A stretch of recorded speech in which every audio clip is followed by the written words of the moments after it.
مجھے بتاؤ کربلا ہر سال ہم سنتے ہیں، ہر سال تازگی پیدا کرتا ہے۔ حسین اعظم ان کی اولاد کے ٹکڑے نہیں ہوئے تھے؟ کتنے بکھرے ہوئے ہیں مدینے کے پھول، کربلا تیری قسمت پہ لاکھوں سلام پڑھتے ہیں۔ یہ کیا تھا؟ کربلا کے میدان میں بکھرے ہوئے تھے اہل بیت کے اجسام، گھوڑے دوڑا دیے گئے تھے، لاشیں نہیں مل رہی تھی۔ لیکن میرے عزیزوں مجھے بتاؤ، کیا اس حسین اعظم کا جھنڈا کبھی نیچے ہوا آج تک؟ آج بھی لہرا رہا ہے، نام اس قدر ادب سے لیا جاتا ہے۔ اب تو حالات یہ ہے کہ اب اگر جنگیں ہوں گی بھی تو جنگ میں جانے والا پہلے نام حسین کے وسیلے سے دعا مانگتا ہے، تو وہ ہم میں سے کبھی ختم نہیں ہو سکے۔ یہی بات حسین اعظم رضی اللہ تعالیٰ عنہ سے پوچھیں کہ کون سی بات ہے جو تمہیں 14 صدیوں کے بعد بھی مرنے نہیں دیتی؟ کون سی بات ہے اے حسین اعظم جو آپ کو ہمارے معاشرے سے ختم نہیں کرتی؟ ان کی روح تمہیں جواب دے گی، وہ نام ہے، وہ چیز ہے عشق مصطفیٰ صلی اللہ تعالیٰ علیہ وسلم۔ میدان میں حسین اعظم کو جو چیز لے کر کے آئی تھی وہ کون سی چیز تھی؟ حضور کی عزت اور حضور کے دین کی حفاظت۔ میرے عزیزو یہ پچھلی جو آیت گزری ہے اس میں اللہ نے فرمایا من یطع الرسول فقد اطاع اللہ۔ تم یہ مت سمجھ لینا کہ نبی کی طرف جاؤ گے تو صرف یہ نبی کی عزت ہے، یہ صرف نبی کے احکام کو ماننا ہے، بلکہ اللہ نے فرمایا تم نے اگر رسول کی اطاعت کی تو گویا کہ اللہ ہی کی اطاعت کی۔ اس میں ایک مسئلہ بھی میں نے شاید بتایا، ایک صحابی نماز پڑھ رہے تھے، حضور صلی اللہ علیہ وسلم نے انہیں بلایا، آواز دی، وہ نماز کنٹینیو کرتے رہے۔ اللہ کے نبی صلی اللہ تعالیٰ علیہ وسلم نے انتظار کیا، تھوڑی دیر کے بعد وہ سلام پھیر کر کے آئے۔ حضور نے پوچھا میں نے بلایا تم نے سنا نہیں؟ انہوں نے کہا یا رسول اللہ صلی اللہ علیہ وسلم نماز پڑھ رہا تھا، توجہ چاہتا ہوں۔ نماز کس کی ہوتی ہے؟ اللہ کی ہے نا۔ وہ صحابی کہتے میں نماز پڑھ رہا تھا۔ حضور اکرم صلی اللہ علیہ وسلم نے فرمایا اے میرے صحابی کیا تم نے قرآن کی آیت نہیں سنی؟ یا ایھا الذین آمنوا استجیبوا للہ وللرسول اذا دعاکم، اے ایمان والو جب اللہ اور اس کے رسول تمہیں بلائیں اسی وقت حاضر ہو جاؤ۔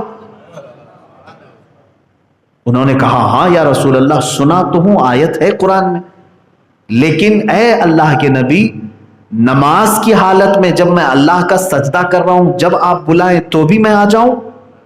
اب سنو مسئلہ، حضور فرماتے ہیں اے میرے صحابی کیوں نہیں، اگر تم آ جائیں۔ اب مسئلہ بتاؤ، حضور نے اگر بلایا، تمہاری 2 رکعت ہوئی، عشاء کی 4 پڑھ رہے تھے، 2 رکعت ہوئی، تیسری کے لیے کھڑے ہوئے، اللہ کے نبی صلی اللہ علیہ وسلم نے بلایا، تم اسی وقت حاضر ہو جاؤ۔ نبی کونین صلی اللہ علیہ وسلم نے تمہیں کسی کام کا حکم دیا کہ جاؤ فلاں بازار میں کچھ کام کر کے آؤ، خرید و فروخت کیا، لوگوں سے بات چیت کیا، سودا لے کر کے آئے، گھر پہنچائے، واپس آئے، گھنٹہ گزر گیا، 2 گھنٹے 3 گھنٹے گزر گئے، کام کاج کر کے واپس آئے، تو اب حکم کیا ہے اس شخص کے لیے؟ فرمایا گیا جہاں سے وہ نماز چھوڑا تھا وہیں سے کمپلیٹ کرے، پھر سے نہیں شروع کرنا ہے۔ 2 رکعت پڑھ کے گیا تھا، باقی آ کر کے تیسری رکعت میں وہیں سے کھڑا ہو اور وہیں سے کمپلیٹ کرے۔ کیوں؟ فرمایا گیا اس کی نماز نہیں ٹوٹی اس لیے کہ رسول کی اطاعت میں تھا۔ ارے میاں اگر ہم بات کر لیں تو نماز ٹوٹ جائے، ہم اگر چل کر کے مسجد سے باہر چلے گئے تو نماز ٹوٹ جائے گی، لیکن نبی کے حکم پر اگر تم 2 گھنٹے تجارت بھی کرتے رہے تب بھی نماز نہیں ٹوٹی۔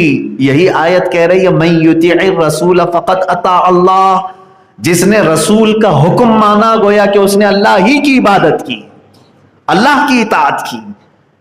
اب یہاں پر مجھے وہ شعر یاد آتا ہے، میں مانتا ہوں اے عقل والو میرا محمد خدا نہیں ہے، مگر دلوں میں یہ نقش کر لو کہ وہ خدا سے جدا نہیں۔ یہ بات طے کر کے چلو، حضور کا حکم ماننا اللہ ہی کی اطاعت کرنا ہے۔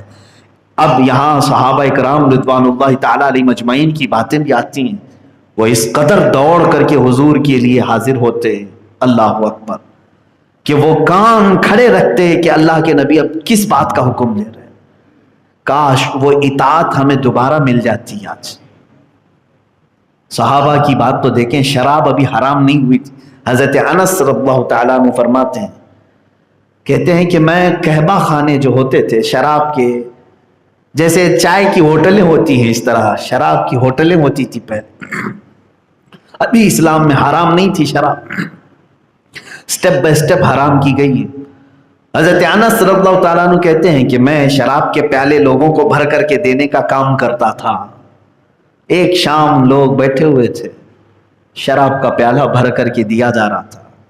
اچانک مدینے میں ایک آواز آئی، کوئی ندا دینے والا زور سے آواز دے رہا تھا، یا ایھا المسلمون قال رسول اللہ صلی اللہ علیہ وسلم حرم الخمر. اے مسلمانوں، اللہ کے رسول صلی اللہ علیہ وسلم نے فرمایا آج سے شراب حرام ہو گئی. اعلان ہو رہا تھا گلیوں میں.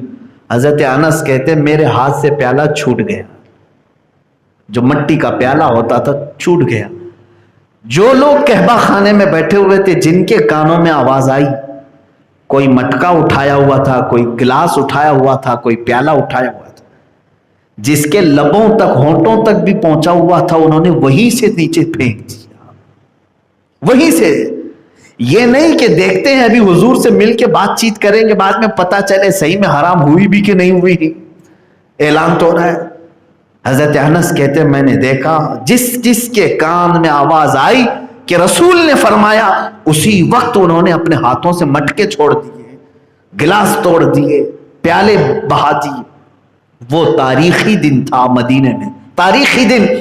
حضرت انس فرماتے ہیں ہم نے باہر نکل کر کے دیکھا مدینے کی ہر گٹر اور ہر نالی شراب سے بھری ہوئی جا رہی ہے. جن جن کے گھروں میں تھا سبوں نے مٹکے توڑ دیے اور بہا دیے. اس کو کہتے ہیں اطاعت رسول. ایک فرمان تھا، ایک آواز تھی، ایک اعلان تھا رسول پاک کی طرف سے.